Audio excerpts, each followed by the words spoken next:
अस्सलाम वालेकुम नाज़रीन, एक नई सुबह के साथ हन्नान बुखारी का आपकी खिदमत में सलाम पेश है। दुआ करते हैं कि आज की सुबह आपके लिए ढेरों खुशियां लेके आप ही की चौखट पे आपका इंतजार कर रही हो। इसी दुआ के साथ आज के प्रोग्राम को आगे बढ़ाते हैं। जनाब, शहर फैसलाबाद में मौसम जो है वो काफ़ी खुशगवार है। दर्जा रात आहिस्ता आहिस्ता बढ़ता चली जा रहा है। हवा में खनकी का एहसास भी हल्का हल्का महसूस होता है, लेकिन अब सर्दी उस शिद्दत की नहीं रही जैसे पहले थी, गुज़श्ता दिनों के अंदर थी।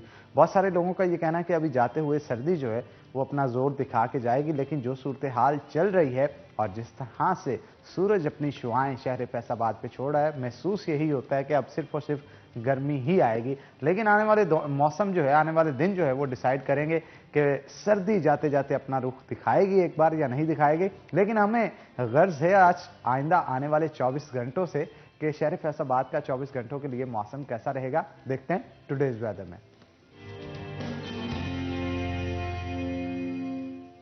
शाहिदा परवीन हमारे साथ मौजूद होंगी। शाहिदा, बताइएगा शहर फैसलाबाद का मौसम आने वाले 24 घंटों में कैसा रहेगा? जी हनान, फैसलाबाद का मौसम इस वक्त बेहतर, खुशगवार और सुहाना है।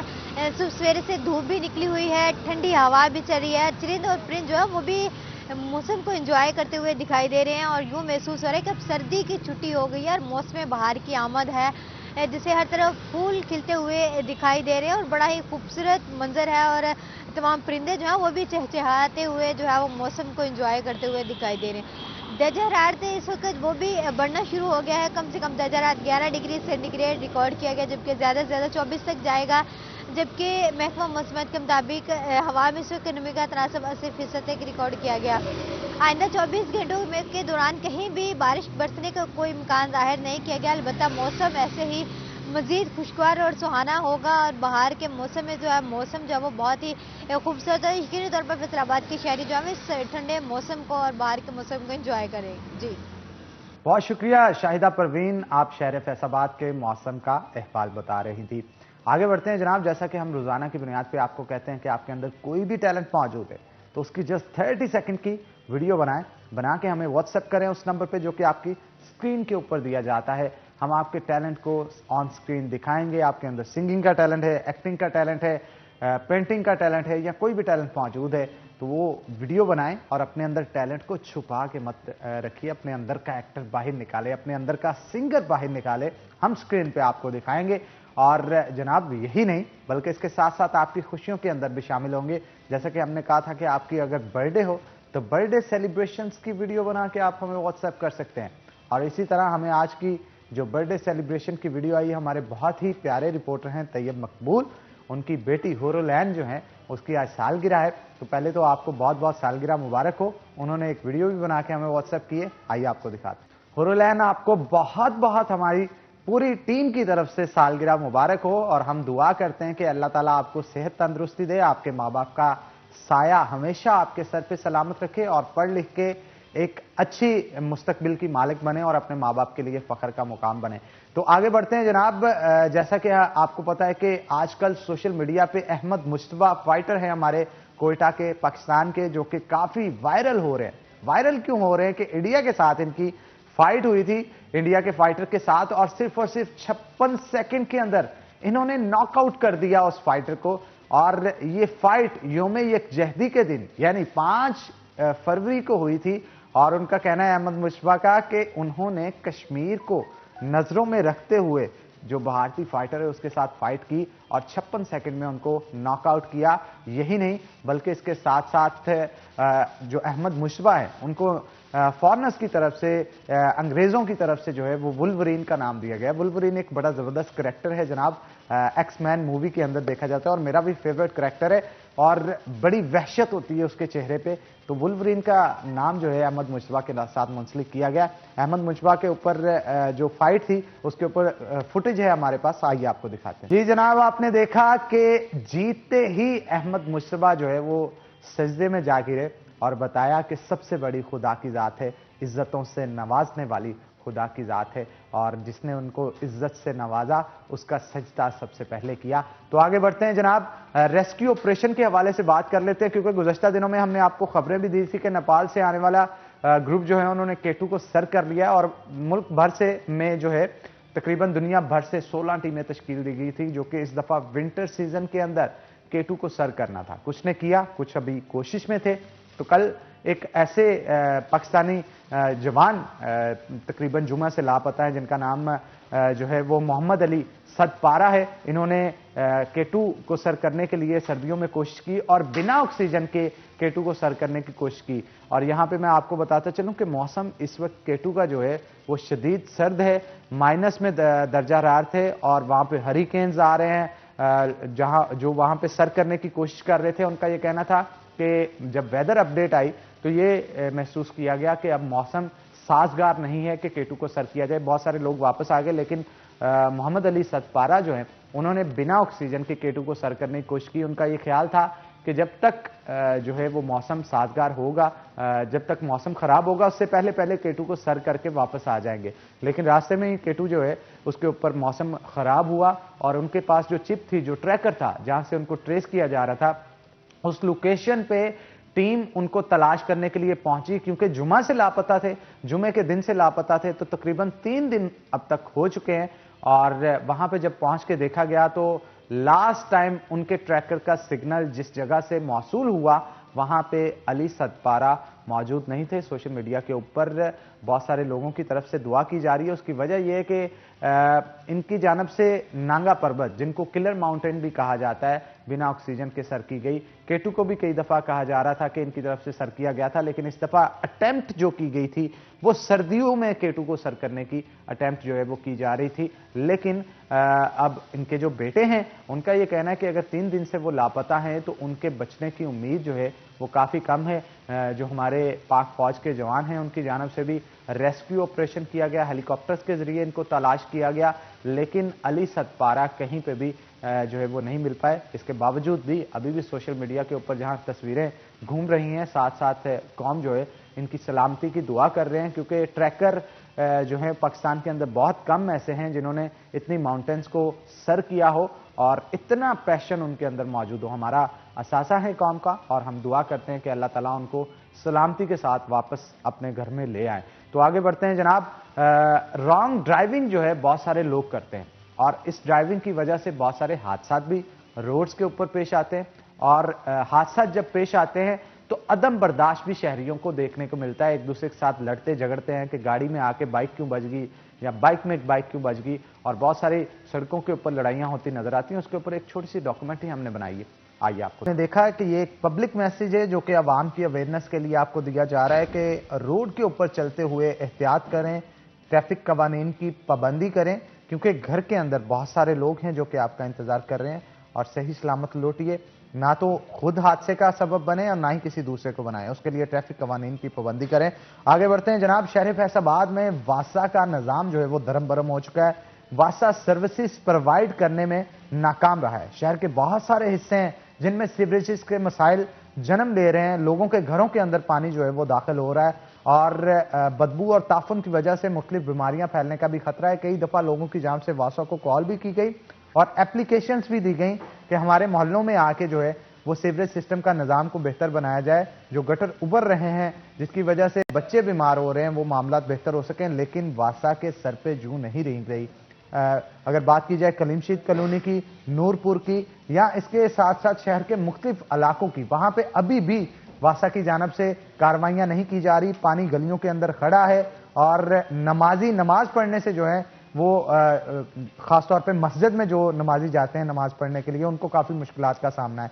रमजान मिर्जा हमारे साथ मौजूद होंगे जो कि हमारे सीनियर रिपोर्टर हैं, उनके साथ गुफ्तगू करेंगे और पूछेंगे कि आज ये जो सिस्टम वासा का चल रहा है, जो नाकामी का सबब बना हुआ है इस वक्त, उसके पीछे क्या फ्लॉज हैं, वासा काम करने में, सर्विसेज प्रोवाइड करने में क्यों फेल हो रहा है। मिर्जा साहब, बहुत सारे लोगों की तरफ से शिकायत मौसूल हो रही हैं और ये शिकायत जो है दिन ब दिन बढ़ती चली जा रही है कम होने की बजाय।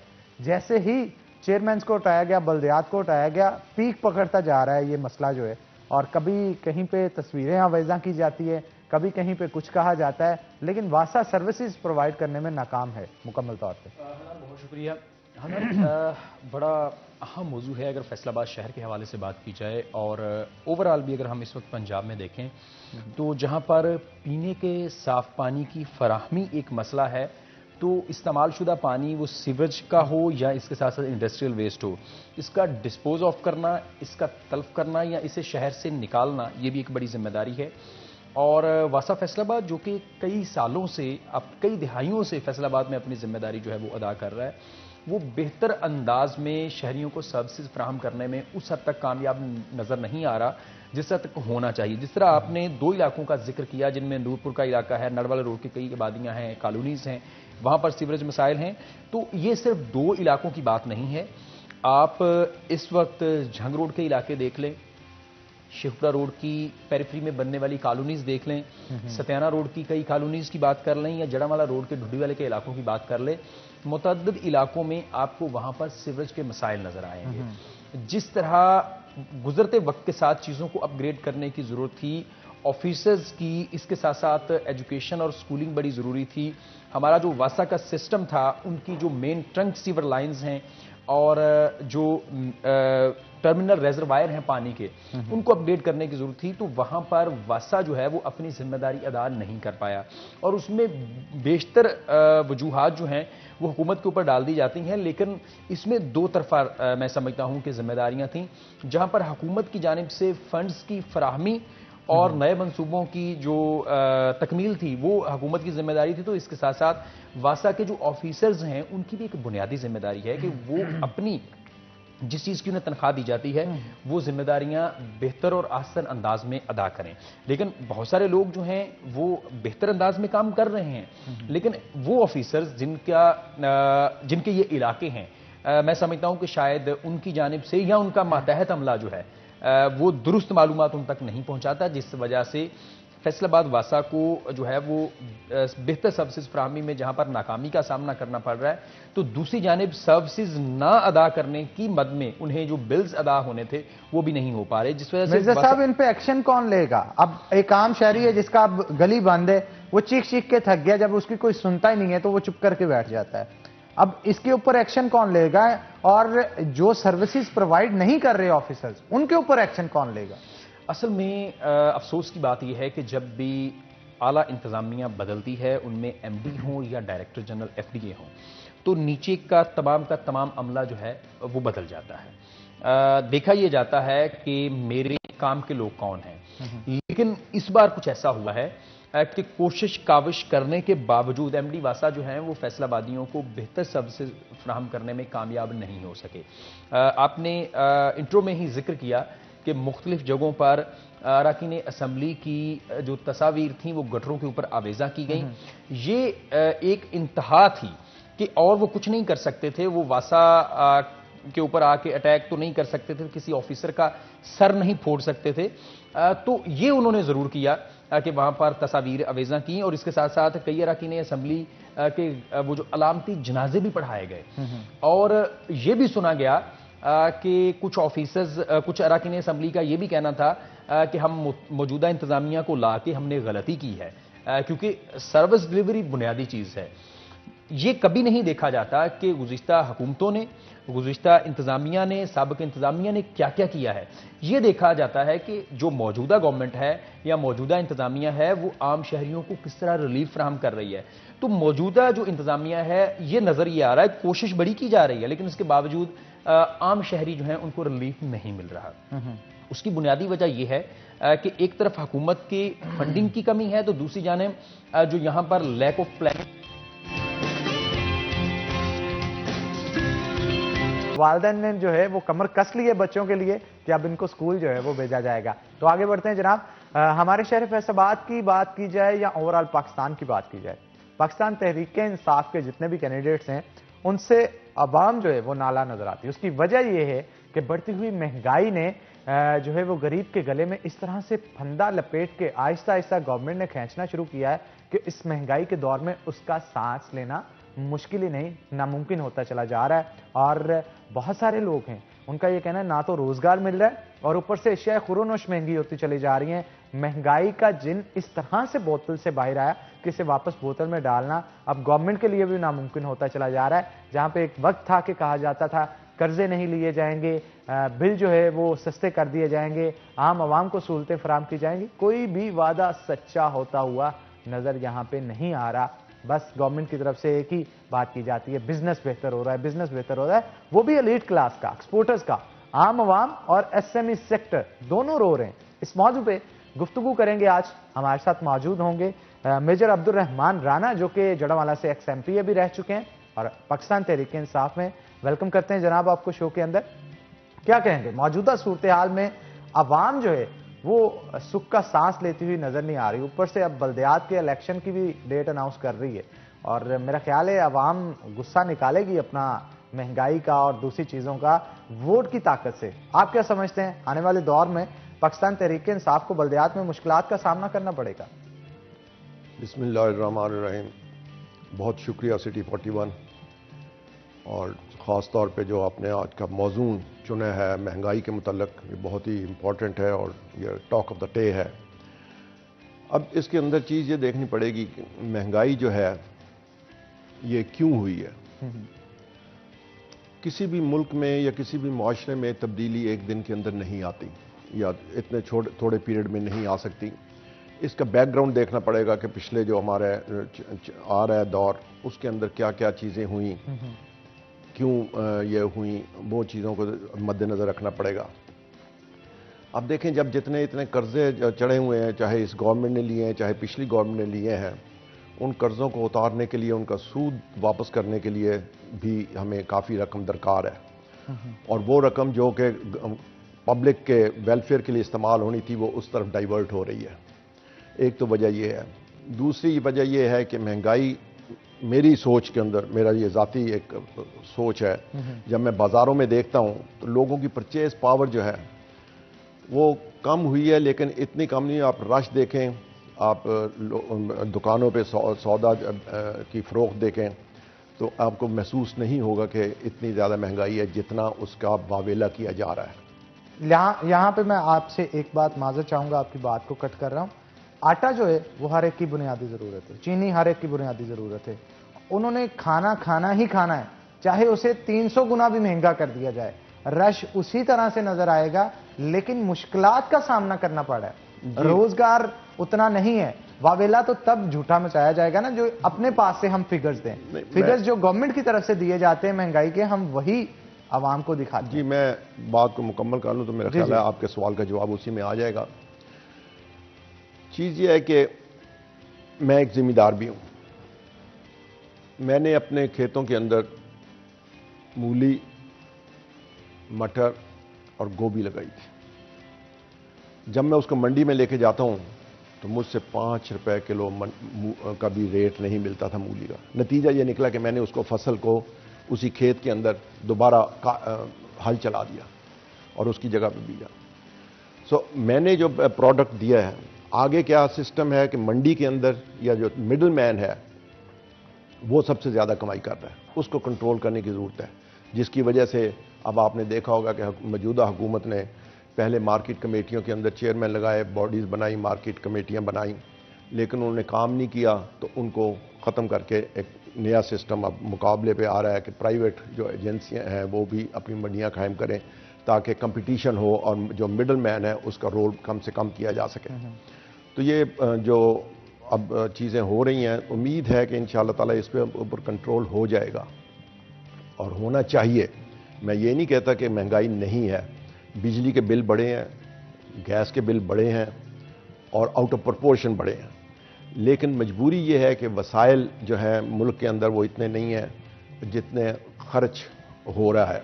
हुकूमत ने अपने जो एडमिनिस्ट्रेटिव खर्चे हैं वो काफ़ी ज़्यादा कम किए हैं। अबाउट 30% पहले से, पिछले दौर से 30% इन्होंने अपनी एडमिनिस्ट्रेटिव के खर्चे कम करके डाइवर्ट करने की कोशिश की है, लेकिन इसके अंदर ये है कि अब वक्त लगेगा ज़रूर और शायद उसमें अंदर जब रिसोर्सेज पैदा हो जाए, एडमिनिस्ट्रेशन बेहतर हो जाए, लॉ एंड ऑर्डर की सिचुएशन बेहतर हो जाए, जैसे आप पहले जिक्र कर रहे थे क्राइम्स का, उसको भी कंट्रोल करने के लिए पैसों को डाइवर्ट करना पड़ता है और इसलिए ये थोड़ा है। लेकिन इंशाअल्लाह ताला जब ये अब बल्दियाती इलेक्शन नज़दीक आ रहे हैं, ये हो जाएंगे तो हालात मुझे बेहतर होते नज़र आते हैं।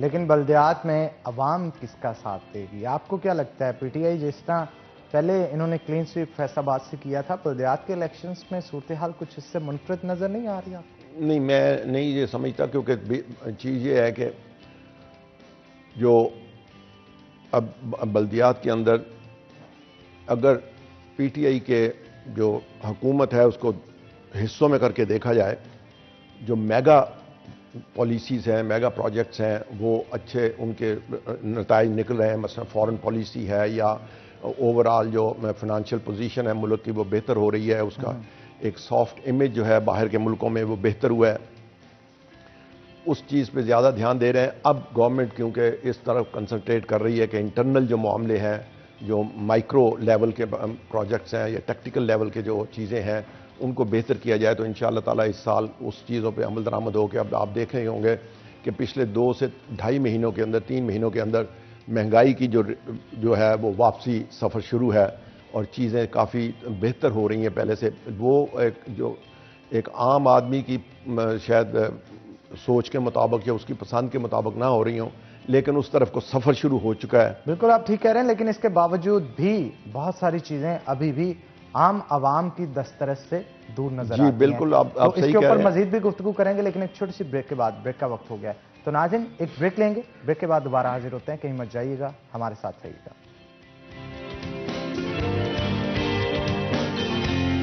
वेलकम बैक नाज़रीन, ब्रेक के बाद खुशामदीद। रोजाना की बुनियाद पर जैसा कि आपको पता है कि आपको बायो आमला की तरफ से सवाल पूछा जाता है, तो ऐसे लोग जो कि बायो आमला का गिफ्ट हैम्पर जीतना चाहते हैं, जिसके अंदर बायो आमला का ब्लैक शाइन और इसके साथ साथ शैम्पू, टॉनिक, 7 डे क्रीम और दीगर चीज़ें मौजूद हैं, तो अगर आप वो गिफ्ट हैम्पर जीतना चाहते हैं, उसके लिए आज के सवाल का आपको जवाब देना होगा। तो जनाब, आज का सवाल है कि पाकिस्तान के सबसे बड़े डैम का नाम बताएं।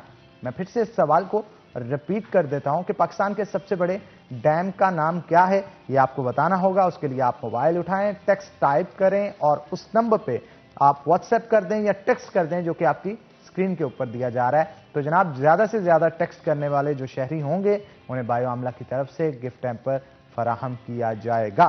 तो हमारे साथ मेजर अब्दुल रहमान राना मौजूद हैं, उनसे मजीद गुफ्तगू करेंगे। क्या कहेंगे जनाब, बल्दियात के हवाले से भी थोड़ी सी डिस्कशन जो है वो कर लेते हैं। इस दफा कहा जा रहा है कि मेयर के जो इलेक्शंस होंगे वो पार्टी बेसिस पे होंगे और पूरी अवाम शहर की वोट कास्ट करेगी उस पर।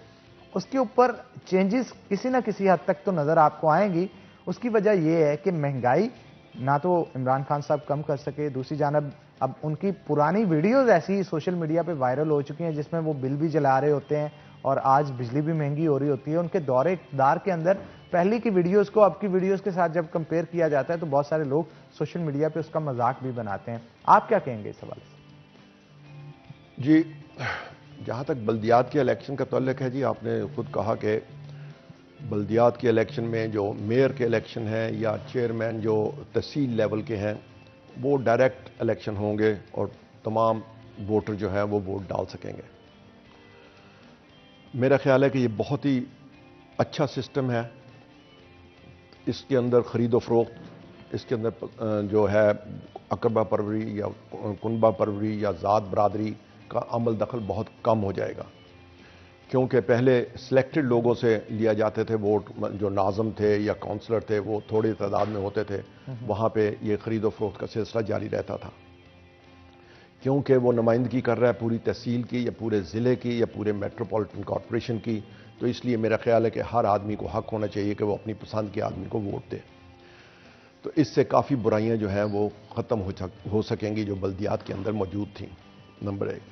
नंबर 2 जी ये जी कि वो पार्टी के जी पार्टी टिकट के ऊपर होना है, तो मेरे ख्याल के अंदर इंशाअल्लाह ताला जो हालात हैं पार्टी के वो बेहतर हो रहे हैं और महंगाई कंट्रोल हो रही है। दूसरा जो प्रॉब्लम्स हैं वो भी अटेंड हो रहे हैं। मेरे साहब, आप भी एमपीए रहे हैं और जड़ावाला से क्योंकि आपका ताल्लुक है, इस इलेक्शन से जो 2018 का हुआ, जड़ावाला की सूरत हाल पहले बेहतर थी या अब बेहतर है? और अगर अब बेहतर है तो किन किन मामलात में बेहतरी आई? सर, कई चीज़ों में अब बेहतर है, कई चीज़ों में अभी बेहतरी की ज़रूरत है। वैसे जैसे मैंने कहा कि पहले जो थे गवर्नमेंट की जो अटेंशन थी वो मेगा प्रोजेक्ट्स और ऊपर की लेवल की जो इंटरनेशनल पॉलिटिक्स है, ये इंटरनेशनल फेस लिफ्टिंग थी पाकिस्तान के इमेज की, वो उसकी तरफ गवर्नमेंट का ज़्यादा ध्यान था और उसके अंदर अल्लाह ताला ने कामयाबी दी है हुकूमत को। और आप देखते हैं कि यूएनओ के अंदर वर्ल्ड फोरम के ऊपर जितना भी कश्मीर के मतलब आवाज़ उठाई गई, जितना इस्लाम के मतलब आवाज़ उठाई गई, जितना पाकिस्तान ये टेररिज्म के ख़िलाफ़ आवाज़ उठाई गई, या पाकिस्तान के अंदर जो मुल्क टेररिज्म को फ़रोग़ दे रहे हैं उनके ख़िलाफ़ आवाज़ उठाई गई। आपने परसों ही यूएन की रिपोर्ट देखी होगी कि जिसके अंदर उन्होंने इंडिया को ब्लेम किया डायरेक्टली बाय नेम कि वो पाकिस्तान के अंदर दहशतगर्दी में हमला था, ये आज तक कभी नहीं हुआ था। सो ये सक्सेस स्टोरीज मौजूद हैं अपनी जगह पे। अब अभी जो वक्त आ गया, अभी आखिरी 2 साल या 2.5 साल जो बाकी रह गए हैं, हमेशा यही होता है कि पॉलिटिकल पार्टी जो है पॉपुलिस्ट डिसीजंस लेती हैं और पब्लिक के जो वेलफेयर के प्रोजेक्ट्स हैं उनके अटेंड करती हैं। उस लिहाज से देखा जाए अभी जो जनावाला के अंदर जो ग्रांट्स आई हैं या जो भी काम हो रहे हैं, तो इंशाअल्लाह ताला वो 1 साल के अंदर आपको होते बने हुए नज़र आएंगे, तो उससे काफ़ी बेहतरी की उम्मीद है मुझे। ठीक है। और आने वाले इलेक्शंस में अगर आप बात करें बल्दियात से हटके, पाकिस्तान तहरीक इंसाफ अब जोर में नज़र आती है या मुस्लिम लीग नून? क्योंकि पंजाब में पेनिट्रेशन ज़्यादा इन दो जमातों की है। जी, मुस्लिम लीग नून जो है उनकी काफ़ी, क्योंकि यहाँ पे काफ़ी बहुत देर उन्होंने पंजाब के अंदर हुकूमत की है, उनके काफ़ी टेंटिकल्स मौजूद हैं, उनको डिनाई नहीं किया जाता। वो भी एक नेशनल लेवल की पार्टी है, लेकिन मेरा ख्याल है कि वक्त गुजरने के साथ साथ पीटीआई बेहतर परफॉर्म करेगी पंजाब में। अच्छा, आपको क्या लगता है कि आने वाले अब ये जो साल बचे हैं इसमें क्या परफॉर्मेंस होगी पाकिस्तान तहरीक इंसाफ की, किस तरह से बेहतरी लाएगी? इसमें 2-3 चीज़ें हैं जी। नंबर 1 तो ये है कि महंगाई को कंट्रोल किया जाए, बिजली सस्ती होगी इंशाअल्लाह ताला, क्योंकि आपने देखा होगा कि जितनी भी IPPs हैं उनके साथ दोबारा मुआहदे किए गए हैं और रेट को काफ़ी हद तक रिड्यूस किया गया है। अब उन मुआहदों की तौसीक के बाद बिजली के नीचे आने की उम्मीदें हैं। और दूसरा ये है कि गवर्नमेंट ने बड़ी एक अच्छी पॉलिसी दी है कि सोलर की तरफ पूरी कौम को डाइवर्ट कर रहे हैं, और सोलर के लिए 5% पे उन्होंने कर्जे देने शुरू किए हैं बैंकों ने, और लोग काफ़ी तादाद में सोलर की तरफ जा रहे हैं ताकि बिजली की जो डिमांड है जो नेशनल ग्रिड के ऊपर वो कम हो। तो चलें जी, आने वाले वक्त में देखते हैं कि लेट्स सी क्या होता है। गवर्नमेंट जो है वो अवाम की उम्मीदों पर, उनकी उमंगों पर पूरा उतरती है या नहीं उतरती, ये तो आने वाला वक्त ही बताएगा। बहुत शुक्रिया मेजर अब्दुल रहमान साहब आज के शो में आपका आने के लिए।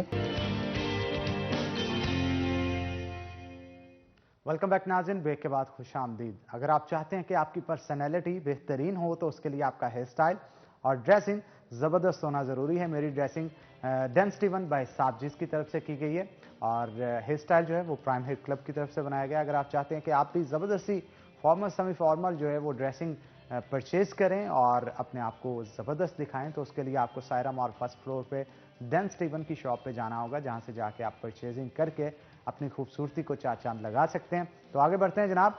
जैसे कि हमने गुज़श्ता सेगमेंट के अंदर भी आपसे आज का सवाल पूछा, तो ऐसे लोग जिन्होंने टीवी अभी ट्यून किया है उनके लिए मैं फिर से आज का सवाल रिपीट कर दूं, जो कि बायो आमला की तरफ से गिफ्ट हैम्पर जीतना चाहते हैं। ये उनके लिए सवाल है कि पाकिस्तान का सबसे बड़ा डैम कौन सा है। तो जनाब मैं फिर से सवाल रिपीट कर रहा हूं कि पाकिस्तान का सबसे बड़ा डैम का नाम क्या है। तो नाम उसका आप टेक्स्ट करेंगे उस नंबर पे जो कि आपकी स्क्रीन के ऊपर दिया जा रहा है। ज़्यादा से ज़्यादा टेक्स्ट करने वाले जो खुश नसीब होंगे उन्हें बायो आमला की तरफ से गिफ्ट हैम्पर फराम किया जाएगा। और इसके अलावा अगर आपके अंदर कोई भी टैलेंट मौजूद है तो उस टैलेंट को भी ज़ाया ना होने दें, उसकी भी वीडियो बनाएं और हमें व्हाट्सएप करें उस नंबर पे जो कि आपकी स्क्रीन के ऊपर दिया जा रहा है। तो चलते हैं आगे, हमारा सेगमेंट किचन स्टार्ट हो चुका है। चलते हैं किचन में और देखते हैं कि आज आबिद और यूके शेफ हमें क्या बना के खिला रहे हैं। अस्सलाम वालेकुम। वालेकुम सलाम सर, कैसे हैं आप? ठीक है, मैं बिल्कुल ठीक ठाक जनाब, आप बताएं। ठीक ठाक हैं, फिट फाट हैं? क्या बना रहे हैं आज हम? सर चिकन अचारी हांडी बनेगी सर आज। चिकन अचारी हांडी, खट्टी मिट्टी अचारी हांडी तैयार की जाएगी आज। तो उसके लिए क्या रेसिपी होगी, क्या क्या चीजें चाहिए होंगी, हमारे पास चिकन कितना होगा, 1 बाय 1 सब बताएं। हाफ के जी हमारे पास चिकन है सर, ठीक है। 3 ऑनियन, 1 कप पानी, ठीक है। इसको ग्राइंड किया सर। और 3 टमाटर, 1 कप पानी है ग्रेवी के लिए सर। उसको भी ग्राइंड किया? जी जी, उसको भी ग्राइंड किया। और 1 कप हमारे पास योगर्ट है, फ्रेश दही। और हमारे पास क्रश चिली का 1 चम्मच होगा, कढ़ाई मसाला 1 चम्मच होगा, हाफ टी स्पून होगा हल्दी हमारे पास, black pepper half teaspoon होगा, साल्ट 1 टीस्पून होगा सर। खुशक धनिया लास्ट पे लगाएं, ये कलवंजी और खुशक धनिया लास्ट पे लगाएं गार्निश के दौरान। हाफ टी स्पून होगा सॉल्ट सर। और जो हमारे पास अचार है इसको हम चॉप करके, जब हमारे अचार कितना यूज किया जाएगा ये सर? 20 ग्राम है टोटल, हाफ के जी में 20 ग्राम वेट के हिसाब से डाला हुआ है। इसको चॉप करके जब हमारे रेडी हो जाए डिश, उसके बाद हम डाल के इसको अच्छी तरह बुनाई करके कलवंजी और धनिया खुश ये लगा के इसको अच्छी तरह गर्म करके फिर इसको डिश तैयार हो जाएगी। गार्निश के लिए हमारे पास ग्रीन चिल्ली है, लेमन है, धनिया है, अदरक है, ये ऊपर गार्निश की जाएगी सर। ठीक है। ये बताइएगा कि इसके लिए तैयार किस में किया जाएगा? सर गोल्डन घी में मैंने डिश तैयार करनी है आज। जनाब, गोल्डन घी के अंदर इसे तैयार किया जाएगा। गोल्डन घी बनाने वालों का ये कहना है कि इसे अफजाने सेहत के असूलों के मुताबिक कुदरती अज्जा के साथ तैयार किया जाता है ऑटोमेटिक प्लांट पे, और आपके खानों की लज्जत को चार चांद लगाने के लिए इसे डबल रिफाइन तरीके से तैयार किया जाता है। यही नहीं, इसके अंदर विटामिन का ब्लेंड भी मौजूद है। विटामिन ए, विटामिन डी और विटामिन ई इसके अंदर मौजूद है। अगर आप चाहते हैं कि आपके खानों की लज्जत को चार चांद लगें तो उसके लिए आपको बाजार में जाकर सबसे पहले इंतखाब करना होगा गोल्डन कुकिंग ऑयल और गोल्डन बनास्पति का। तो आगे बढ़ते हैं जनाब, जैसे कि आप देख सकते हैं। और घी यूज कितना करना है? एक करी स्पून है सर। हाफ के जी चिकन है हमारा, 1 करी स्पून आप हाफ के जी चिकन के लिए, और अगर 1 kg उसके लिए 2 करी स्पून जो है वो आप इस्तेमाल कर सकते हैं। तो हमने गार्लिक इसके अंदर ऐड किया था, जो कि पेस्ट थी गार्लिक की, उसे हम पकाएंगे और उसके बाद हम अनियन ऐड कर देंगे अपने ऑयल के अंदर। तो इसे अच्छे से बनाया जाएगा जब तक ऑनियन का कलर चेंज नहीं होता, तब तक इसे पकाया जाएगा। अगर बात करें चिकन कढ़ाई की, तो उसके लिए आप खास तौर पे जो बोनलेस चिकन इस्तेमाल कर सकते हैं या बोनलेस इस्तेमाल कर सकते हैं, जो चिकन इस्तेमाल करके। अगर आप स्पेशल बनाना चाहते हैं तो बोनलेस सबसे बेस्ट है सर। मतलब स्पेशल कढ़ाई आपने कोई अच्छे से खूबसूरत से मेहमान आपके पास आ रहे हैं, दोस्तों की बैठक हो रही है, तो उसके लिए अगर आपने तैयार करना है तो बोनलेस चिकन से भी आप अचारी हांडी तैयार कर सकते हैं। अच्छा, एक मटका हांडी भी तो अचारी होती है ना, जिसे मिट्टी के बर्तन में तैयार किया जाता है, वो क्या चीज होता है? मटन गुन्ना होता है सर। मटन गुन्ना, चिकन गुन्ना भी तो होता है सर। चिकन गुन्ना, लेकिन स्पेशल जो होता है मटन गुन्ना, तो उसमें एक्चुअली टाइम बहुत ज्यादा लगता है, कम से कम 3 घंटे लगते हैं उसको हर चीज उसमें डाल के, उसको साइडों से आटे का फ्लफिंग बना के उसको, ताकि स्टीम उसके अंदर ही रहे। उसको अच्छी तरह ऊपर से कवर किया जाता है एल्युमिनियम फैल के साथ, हल्की आंच पे उसको रखा जाता है, जैसे निहारी तैयार की जाती है सर मटन गुन्ना। तो वो बहुत अहम हेल्दी खुराक होती है, बहुत ज्यादा बहुत हेल्दी खुराक होती है। लेकिन ये भी बताएं कि उसको तो देर लगती है, लेकिन मटन या फिर बीफ अगर आप घर के ऊपर रेडी कर रहे हैं तो उसके लिए भी आपको गोश्त गलना जरूरी होता है, टाइम काफी रिक्वायर्ड होता है। गोश्त जल्दी गल जाए, अगर सपोज कोई मेहमान आ जाते हैं और कोशिश करते हैं कि जल्दी डिश तैयार हो जाए, लेकिन उसके लिए टाइम चाहिए होता है, जल्दी गलाने के लिए गोश्त क्या करना है? सर जल्दी के लिए सर आपके पास स्टीम वाला कुकर मौजूद है, तो आप पहले उसको गोश्त को वॉश करके उसको स्टीम वाले सॉसपैन में डाल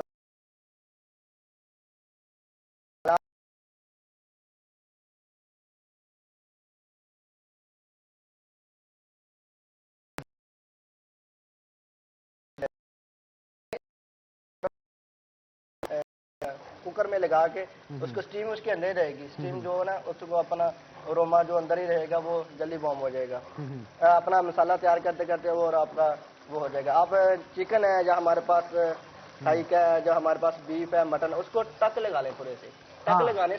टक लगाने से उसके अंदर हीट जो है वो जल्दी, वो पानी भी अच्छी तरह जज़ब हो जाता है। इसलिए पीस ज्यादा बड़े होते हैं घरों में, तो टक लगाने से सर इसके अंदर तक यानी कि उसकी स्टीम जज़ब हो जाएगी, वो अंदर से भी अच्छी तरह पक जाएगा।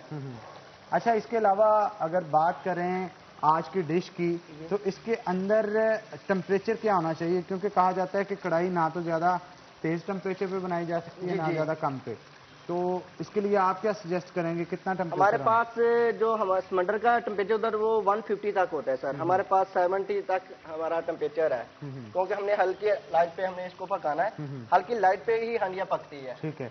अगर इसके अलावा ग्रीन सैलेड की बात की जाए, ग्रीन सैलेड कौन सा यूज किया, या सैलेड इसके साथ कोई रेडी करना? हमारे पास ये हमें हांडी के लिए जो हमने सैलेड है, हमारे पास कैप्रेज है, हमारे पास खीरा है, हमारे पास टमाटर है, हमारे पास ओनियन है, इसको हमने फाइन चॉप किया हुआ, इसको मिक्स करेंगे। ये हमारे पास लेमन है। जब हमारी डिश तैयार हो जाए, हम सर्व करने स्क्वीज कर दिया जाएगा। सर्व करना हो तो खुशक धनिया और कलवंजी हम इसको गार्निश के लिए ले आएंगे लेमन के बाद। जी ठीक है। ऑनियन को कितनी देर के लिए अभी मजीद रेडी किया जाएगा? ये सर हो रहा है, इसलिए सर पेस्ट बनाया इसका ताकि जल्दी हो जाए। ये होने वाला है। इसके बाद टमाटर पेस्ट डालेंगे, फिर हम चिकन डालेंगे, इसको बुनाई करेंगे, फिर आ जाएंगे टेस्ट की तरफ। लास्ट पे हमारा होगा कुछ धनिया और कलवंजी और जोगट। जब अपना सालन ऑयल छोड़ेगा सर, उसके बाद हमारी डिश बिल्कुल रेडी हो जाएगी। अच्छा, योगर्ट कहाँ पे ऐड किया जाएगा सर? जब हमारी डिश तैयार हो जाएगी, धनिया और कलवंजी वो फिर योगर्ट साथ लगाएंगे। ठीक है, इसके चलें अंदर जनाब, आप रेडी करें जी और सर। उतनी देर आज के जो हमारे गेस्ट हैं उनकी तरफ चलता हूँ। जैसा कि नाज़रीन आपको पता है कि बल्दियात की डेट जैसे जैसे करीब आती जा रही है, गवर्नमेंट थोड़ी अब संजीदगी दिखा रही है बल्दियात के इलेक्शंस के हवाले से। तो जो कैंडिडेट्स हैं, चाहे वो मुस्लिम लीग नून के हों या पाकिस्तान तहरीक इंसाफ के हों, दोनों अब मुतहरक नजर आते हैं। उनकी कोशिश है कि आने वाले इलेक्शन के अंदर ज़्यादा से ज़्यादा सीट्स जीत के पाकिस्तान तहरीक इंसाफ हो या फिर नून लीग के कैंडिडेट्स हों, उनकी गवर्नमेंट जो है वो रूल करे और आवाम की भलाई के लिए जो है वो काम करे। तो इसी मौजू पे आज गुफ्तगू करने के लिए हमने दावत दे रखी है। हक नवाज गफारी साहब हमारे साथ मौजूद होंगे, जो कि साबिक चेयरमैन भी हैं CC 63 से और पाकिस्तान मुस्लिम लीग नून से इनका ताल्लुक है। गुफ्तगू करेंगे उनके साथ। पहले तो गफारी साहब ये बताइएगा कि जो बल्दियात का निज़ाम चल रहा था उससे मुद्दत पूरी होने से पहले ही तोड़ दिया गया और ये कहा जाता है कि शब खून मारा गया। अवाम को बहुत सारी जो काम कर सकते थे बल्दियात के नुमाइंदे, उनके लिए उनको करने नहीं दिया गया।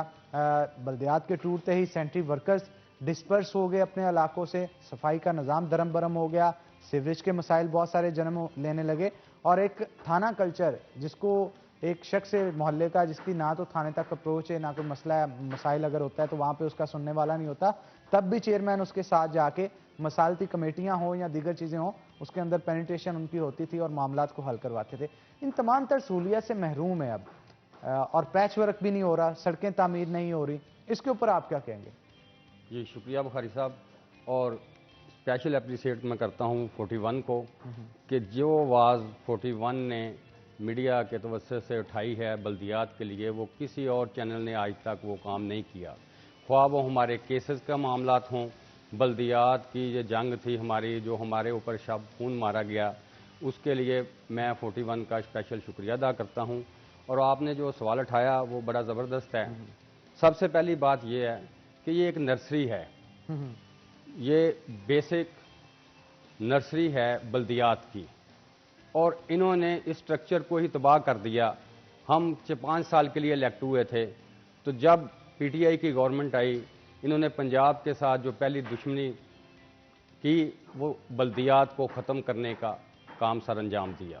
उससे आम आदमी को क्या नुकसान पहुंचा कि ये जो डेट ऑफ बर्थ के मामला थे, डेथ सर्टिफिकेट के मामला थे, ये यूनियन काउंसिल, हमारा अब भी स्टांस है कि भले यूनियन काउंसिल ख़त्म हो गई कोई बात नहीं, मगर ये पंजाब के लोगों से उनका हक ना छीने, उस इलाके में PTI के लोगों को दफ्तर दे दें, ऑफिसर्स दे दें। अब देखें, एक सर्टिफिकेट लेने के लिए वो कॉरपोरेशन जा रहे हैं, 5 साल यूनियन काउंसिलों की एक इन्होंने दफ्तर बना दिया है, ठीक है, ADLG को इन्वॉल्व कर दिया है। मुझे आप बताएं कि 2 माह का टाइम होता है डेट ऑफ बर्थ के इंदराज के लिए, वो बंदा बेचारा काम से छुट्टी करेगा, अपना काम भी ख़त्म करेगा। पहले ही महंगाई बहुत है इस मुल्क में, इन लोगों ने हर बंदे का जीना हराम कर दिया है, और उससे सबसे बड़ा नुकसान ये किया कि बल्दियात को ख़त्म करके इन्होंने उस नर्सरी को ख़त्म कर दिया जो रीढ़ की हड्डी रखती है सियासत में। तो अभी जो डेट कह रहे हैं दे दी है, अब देखें इनके पास कोई स्ट्रक्चर नहीं है। एक निज़ाम देते हैं, उसको अप्रूवल के लिए जाते हैं, फिर उसके अगेंस्ट दूसरा आ जाता है। ये कौन से सिस्टम में इलेक्शन करवाना चाहते हैं, अभी तो ये भी क्लियर नहीं है। अभी इन्होंने ये मरदमशुमारी की थी, अब वो उसको भी ख़त्म कर दिया है।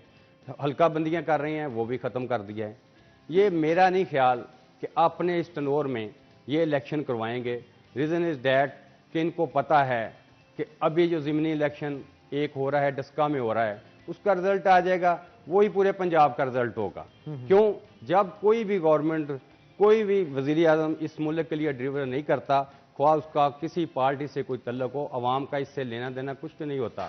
अवाम को अगर फैसिलिटेट नहीं किया जाता, अवाम के मसाइल हल नहीं किए जाते, अवाम को जो वादे के ख्वाब दिखाए जाते हैं वो पूरे नहीं होते, तो फिर अवाम अपना फैसला पर्ची के वोट पे, बेल्ट पे करते हैं और उनका फैसला बेहतरीन फैसला होता है। यानी आपका कहने का मकसद है कि अभी इलेक्शन सिर्फ और सिर्फ इस वजह से नहीं करवाए जा रहे क्योंकि पाकिस्तान तहरीक इंसाफ को शिकस्त का सामना उनकी परफॉर्मेंस की बेस पे करना पड़ेगा। Why not? बिल्कुल ठीक कहा आपने। तो देखें ना, ये कोई जिंदगी का एक शोबा ले लें, कोई इदारा ले लें। आपने सैनिटेशन की बात की, सफाई के मामला के है वो अब हमारा ये फैसलाबाद शहर पाकिस्तान का तीसरा बड़ा शहर है और रेवेन्यू के लिहाज से ये पाकिस्तान की रीढ़ की हड्डी रखता है। तो इसमें सफाई का निज़ाम, आप गली मोहल्ले को देख लें, आप सीवरेज के सिस्टम को देख लें, आपने पैच वर्क की बात की, आप उसको देख लें, आप डेवलपमेंट की बात कर लें, आप हमारे दौर के रुके हुए फंडिंग की बात कर लें, ये अभी तक उसको यूटिलाइज नहीं कर सके। चलें जी, इस मौजू के ऊपर मजीद गुफ्तगू करते हैं, लेकिन एक छोटी सी ब्रेक के बाद, ब्रेक का वक्त हो गया है, तो नाज़रीन एक ब्रेक लेंगे, ब्रेक के बाद दोबारा हाजिर होते हैं। कहीं मत जाइएगा, हमारे साथ रहिएगा।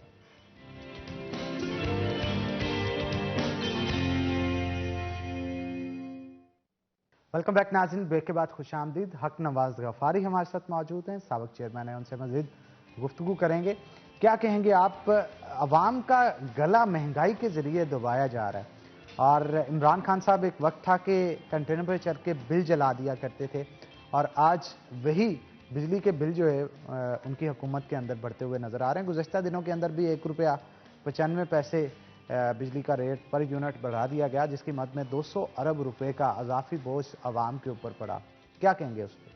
नान भाई देखें, हम सबसे पहले मुसलमान हैं, उसके बाद पाकिस्तानी हैं, उसके बाद हमारी कोई एफिलेशन है। मैं इससे बड़ी बात करता हूँ कि बीइंग मुस्लिम हमारी दरसगाह कुरान पाक अहादीस है। अल्लाह पाक कुरान पाक में फरमाता है लानतुल्लाहि अलल काज़िबीन, झूठे पे अल्लाह की लानत।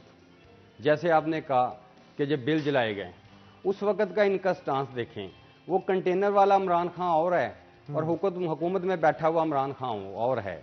वो जो अवाम के मसाइल पढ़ पढ़ कर बताता था ना कि ये महंगाई इतनी हो गई है, जब बिजली का रेट बढ़े, तेल का रेट बढ़े, गैस का रेट बढ़े या ज़रूरियात ज़िंदगी का रेट बढ़े, तो समझ ले कि हुक्मरान चोर है। ये फ़लसफ़ा इसी ने मुतारफ़ करवाया था। और आज आप बता दें कि इनमें से कोई एक चीज़ अवाम की पहुंच में है। चलो मिडिल क्लास भी गुजारा कर रही है, आप लोअर मिडिल क्लास पे जाएं, खुदा की कसम हम गली मोहल्ले में रहने वाले लोग हैं, हम उनके मसाइल सुनते हैं और शर्म होती है, बहुत ज़्यादा एम्बैरसमेंट होती है कि जब लोगों के पास अपने बच्चे के दूध के लिए पैसे नहीं होते, जब माएँ बेचारी अपने बच्चों की दुआ के लिए रो रही होती हैं। यार ये जुल्म है, और ये अल्लाह ने कोई हमारे मुसलमानों से कोई गलती हुई है, पाकिस्तान को कोई अजाब की शक्ल में ये नाजल किया है। वो जो दरस था कंटेनर पे और जो आज हुक्मरानी का है, और वो कह रहा है कि यू टर्न लेना एक अजीम हुक्मरान की निशानी होती है। Being Muslim tell me about this. यार क्या बात है ये कि वो जो 62-63 है वो मेरा नहीं ख्याल कि किधर इस्तेमाल होगी। और जितना इस मुल्क में कानून साजी हो रही है, जो स्तून मेजर स्तून है, मीडिया सबसे बड़ा इस दौर का स्तून है। और जस्टिस फाइज इस्सा की अदालत है, उसमें उसने सवाल किया मीडिया वालों से कि बताएं कि आप आज़ाद हैं, किसी ने हाथ खड़ा नहीं किया। उन्होंने कहा कि आपको आज़ादी से काम नहीं करने दिया जाता, सब ने हाथ खड़ा किया। और उसके बाद अदलिया का हाल देख लें, हम किसी की बात नहीं करते, किसी की वकालत नहीं करते, कल कब्र में हमने अपना साफ देना है। हम ये कहते हैं कि बल्दियात का केस इन्होंने हमारे साथ ज्यादती की, हमारे पास ऑप्शन हम कोर्ट में चले गए, हमने कोई एजिटेट नहीं किया। कोर्ट में जाकर केस को हुकूमत पंजाब ने अपने इन्फ्लुएंस से उसे रुकवा लिया। अब जस्टिस फाइज इस्सा की अदालत में election commission, chief election commission बयान दे रहा है कि यार ये इलीगल एक्ट हुआ है। अब बताएं, जिस मुल्क में कानून की हुक्मरानी नहीं होगी, उस मुल्क का बाकी निज़ाम का क्या हाल होगा। वो आपको याद होगा जर्मनी में जंग लगी हुई थी, तो हिटलर ने किसी कहा कि आप जंग हार रहे हैं, उसने कहा मेरे मुल्क में इंसाफ हो रहा है, उसने कहा हो रहा है, उसने कहा मैं नहीं हारूंगा। तो ये तो इंसाफ के नाम पे बनने वाली पार्टी थी, जिसने ख्वाब लोगों को दिखाए, लोग वादों में आ गए, फ्रेम में आ गए, और आज इसने उस आम आदमी का ही गला घूंट दिया, उसका माशी कत्ल कर दिया है, जिसने इसके लिए वो 126 दिन के धरने में भी सवाब समझ के हिस्सा लिया।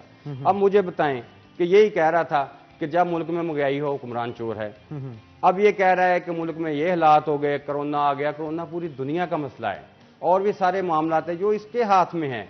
इसको अदलिया को आज़ाद करना चाहिए, इसको मीडिया को आज़ाद करना चाहिए, इसको दारों को आज़ाद करना चाहिए।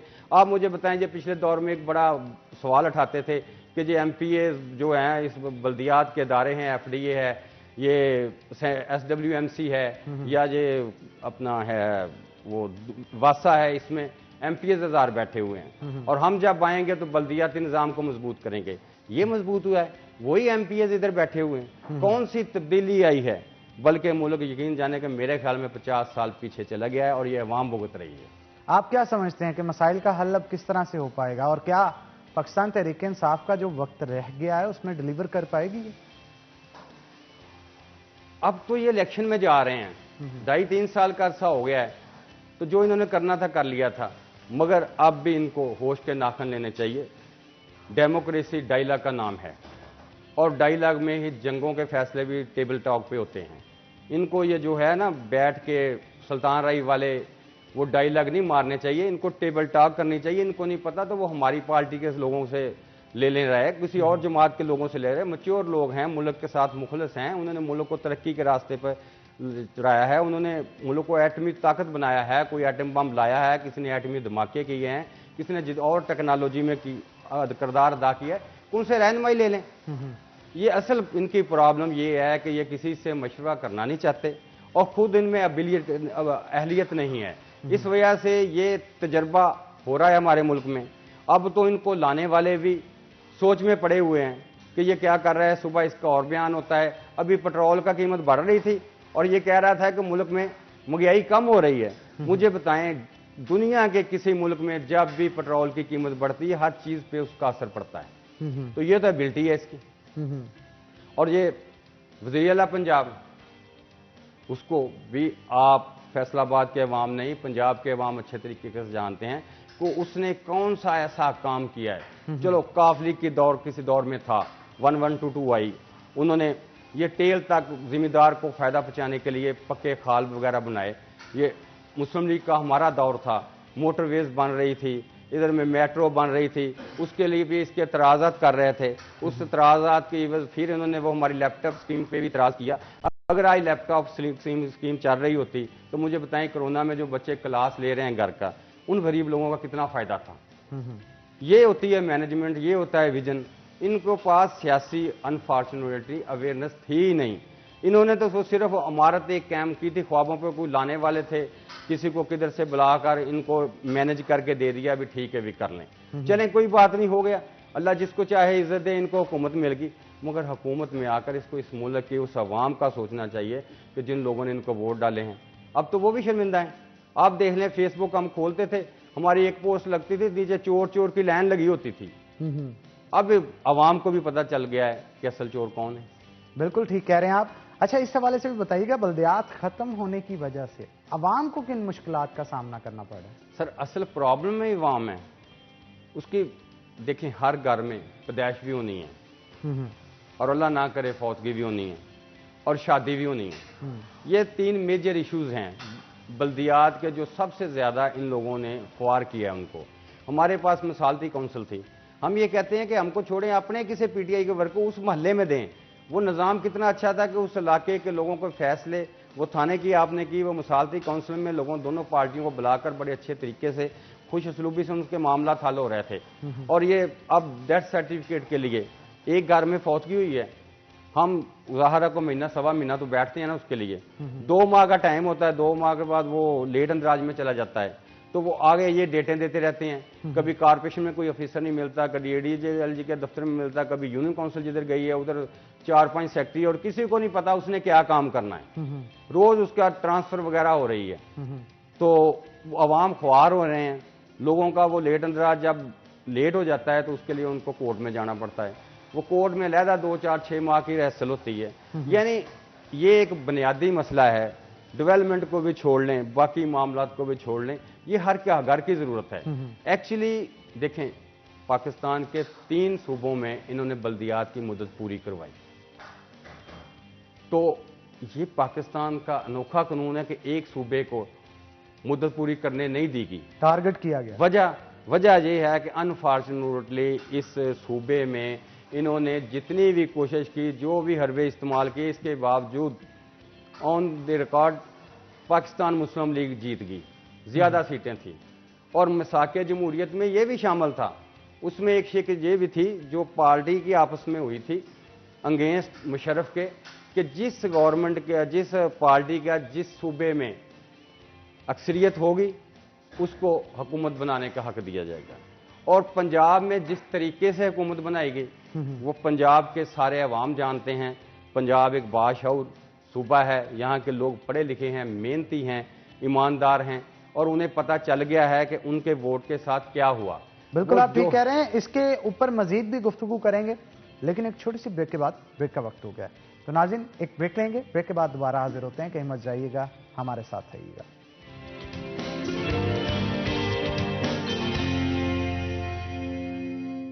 वेलकम बैक नाज़रीन, ब्रेक के बाद खुश आमदीद। जनाब, आज का सवाल हमने आपसे पूछा था कि पाकिस्तान के सबसे बड़े डैम का नाम बताएं, तो जनाब उसका नाम है तरबेला डैम, और मिसेस वसीम है, उन्होंने फैसलाबाद से इसका जवाब दिया है। तो आपको बायो अमला की तरफ से गिफ्ट हैम्पर जीतने पे बहुत बहुत मुबारक हो। और आगे बढ़ते हैं, हमारे साथ हक नवाज गफारी मौजूद हैं, उनसे मजीद गुफ्तगू करते हैं। आप क्या कहेंगे, बल्दियात का जो निज़ाम मुतारफ करवाया जा रहा है, अवाम उस निज़ाम से सेटिस्फाई? सर, मैं ये गुजारिश करता हूँ कि ये कौन सा निज़ाम बल्दियात का मुतारफ करवा रहे हैं। देखना, आगे तो इनका पेपर वर्क ही मुकम्मल नहीं है। अभी किसी 5-7 पार्टियों की, ये पंजाब में गवर्नमेंट है, वफाक में 10-12 पार्टियों की गवर्नमेंट है, और कोई एक एजेंडा ये बनाकर जाते हैं। और कैसी बात है कि ये असेंबली से अप्रूव नहीं कराते, ये कैबिनेट से अप्रूव कराते हैं। ये बहुत बड़ा सवाल है कि ये असेंबली में क्यों नहीं बिल लेकर जाते, ये कैबिनेट से अप्रूव कराते हैं, वो आ जाता है। उसके बाद क्या होता है कि दूसरी पार्टी कहती है हमें जो मंजूर नहीं।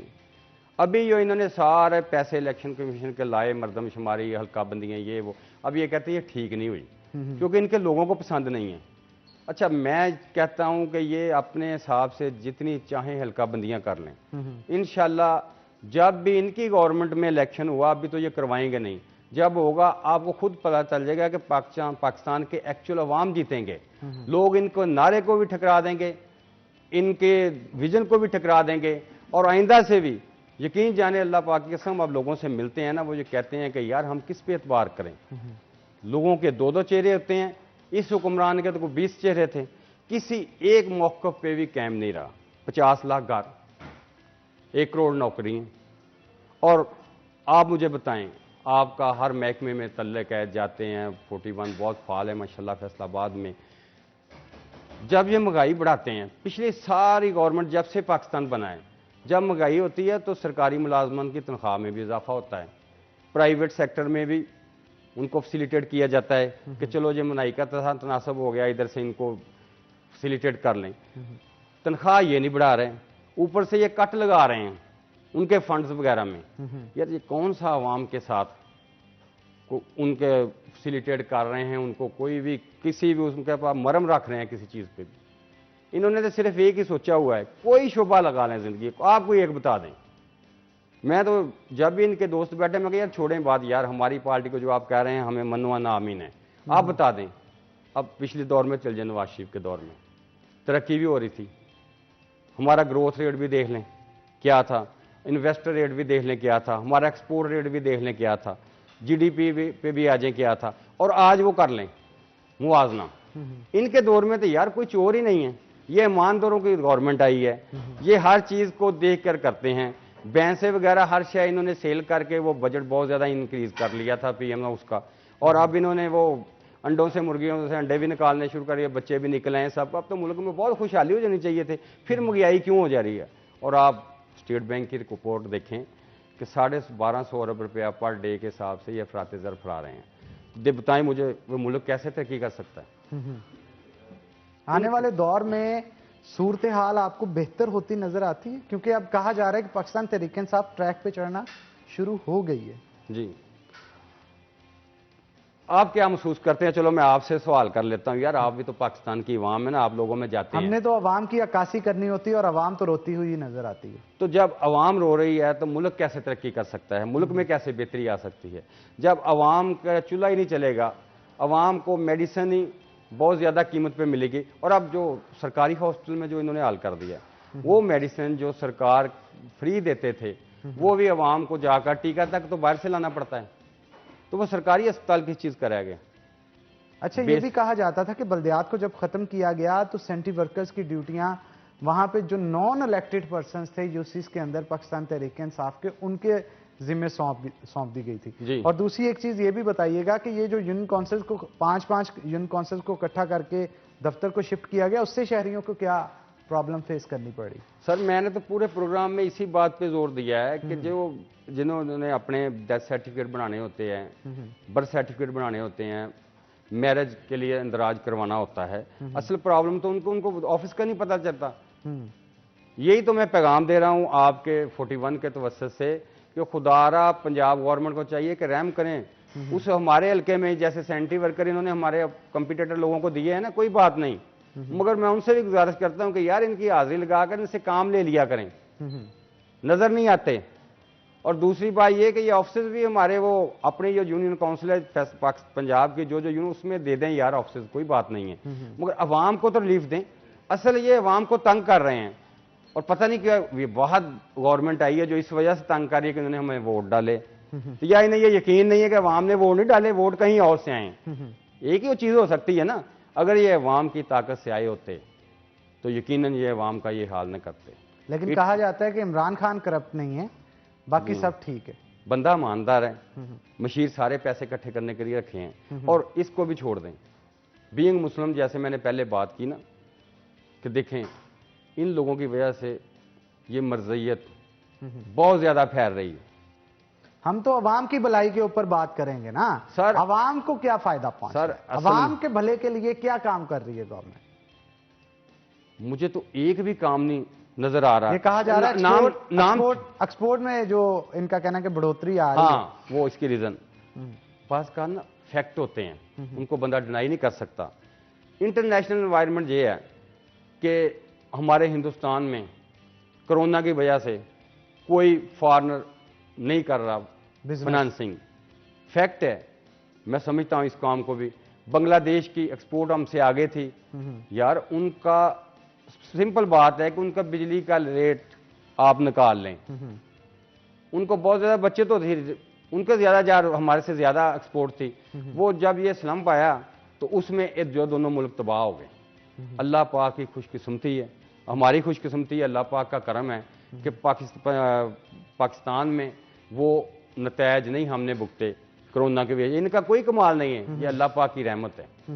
तो उसका समर हमें ये मिला कि वो सारे आर्डर हमारे मुल्क को ट्रांसफर होने शुरू हो गए। या ये जुल्फी बुखारी ने 35 मुल्कों के चक्कर लगाए हैं। यार कोई एक रीजनेबल आर्डर मुझे बता दें कि वो पाकिस्तान की बेहतरी के लिए लेकर आया हो। जैसे साबका गवर्नमेंट जो हुकूमतें होती थी उनमें बहुत सारी, हर गवर्नमेंट ने कोई ना कोई बेनजीर थी, बहुत अच्छे काम किए। ये बिजली जो अब तक हम इस्तेमाल कर रहे हैं ये उसके प्राइवेट कंपनी के साथ एग्रीमेंट थे।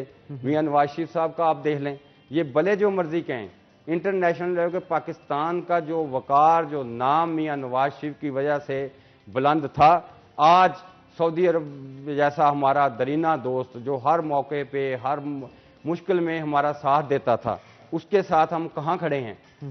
ईरान के साथ हम कहाँ खड़े हैं? हमारा ब्रादर इस्लामी दुनिया ही हमारे साथ नहीं है। वैसे पिछले दिनों गिप्पी गरीवाल भी पाकिस्तान के अंदर आए थे, फैसलाबाद भी आए थे, जो इंडियन एक्टर हैं, उन्होंने मोटरवे की बड़ी तारीफ की और उनका कहना था कि यूं महसूस कर रहे थे जैसे कनाडा के किसी शहर के अंदर वो घूम रहे हैं।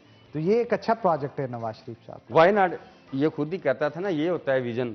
देखें इसने मोटरवे पे भी तनकीद कर रहा था, मेट्रो पे कर रहा था, और मुकाफात अमल देखें कि केपीके में खुद मेट्रो बनानी शुरू कर दी, और फिर कह रहा था कि इधर बहुत ज्यादा कास्ट हुई है, हमारी पिंडी की मोटरवे मेट्रो ऐड कर लें, लाहौर की ऐड कर लें। मेरा ख्याल है कि तकरीबन कोई 73 अरब रुपए या 80 अरब के करीब कास्ट है।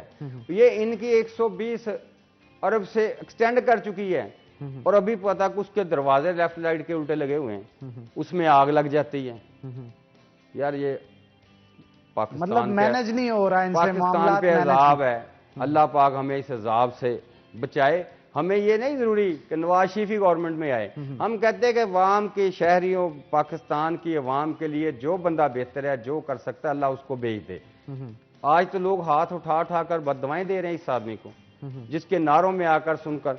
असल मेन बात वो ही है, जो चोर दरवाजे से आएगा, जो गलत रास्ते से आएगा, जिसके पास अवामी ताकत नहीं होगी, वो अवाम की खिदमत नहीं करेगा, वो अवाम को तंग करेगा और उनको बताएगा कि मैं आपकी वजह से नहीं आया, मैं आपके वोट से नहीं आया। चले हम दुआ करेंगे कि आने वाले दिनों के अंदर इंशाल्लाह हमारा मुल्क पाकिस्तान तरक्की की राह पे गामजन हो, और अगर इमरान खान साहब भी हुकूमत में है तो हम ये भी दुआ करेंगे अल्लाह ताला उनको भी मजीद बेहतर पाकिस्तान को बनाने के लिए सलाहियतें उनके अंदर जो है अल्लाह ताला डाले। तो बहुत शुक्रिया हक नवाज गवारी साहब हमारे शो में आज के आने के लिए। और तो कुफर है, आपने बहुत अच्छी बात की, इसमें नहीं होगा। चले जी, दुआ करें अल्लाह को तब्दीली ले आए। डिश भी हमारी रेडी हो चुकी है, तो अचारी कढ़ाई जो है वो तैयार है और हक नवाज गफारी साहब को भी हम खिलाएंगे लेकिन शो के बाद। तो इसी के साथ नाज़रीन आज के प्रोग्राम से अपने मेज़बान हन्नान बुखारी को दीजिए इजाज़त। इंशाल्लाह कल होगी आपसे मुलाकात, तब तक के लिए अल्लाह हाफ़िज़।